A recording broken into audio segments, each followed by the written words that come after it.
matin, nous organisions un petit déjeuner au cœur de ce qui peut faire le développement durable pour les entreprises.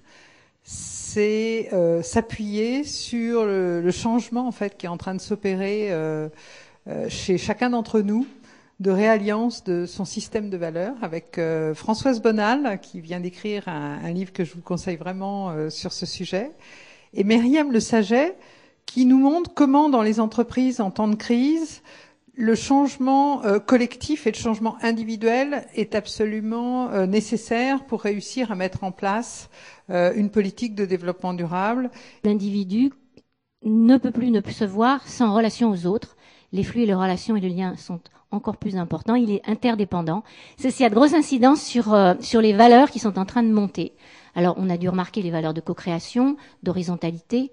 Bien évidemment, quand on se sent responsable et interdépendant, on cherche le respect, on cherche l'éthique, mais aussi on sait que la planète va pas très bien, on sent que d'autres ne vont pas très bien, et on a envie de se sentir actif. Ça passe aussi donc par la volonté d'être utile, de trouver du sens, de retourner à l'essentiel, et on est lucide, mais positif.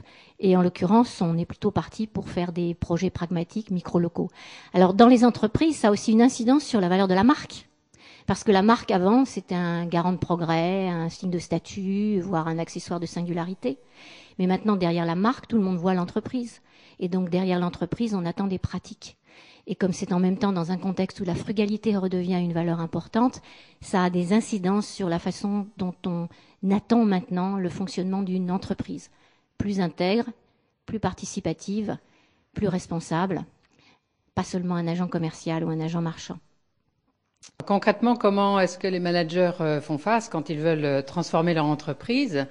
Le plus efficace est sans doute de s'engager dans une vision partagée, une vision stratégique participative, dans laquelle ils vont pouvoir demander à chacun, bien sûr ça se fait en groupe, de réfléchir au futur, de réfléchir aux enjeux et d'arriver progressivement à créer une représentation très précise de ce que l'on veut que l'entreprise soit à long terme.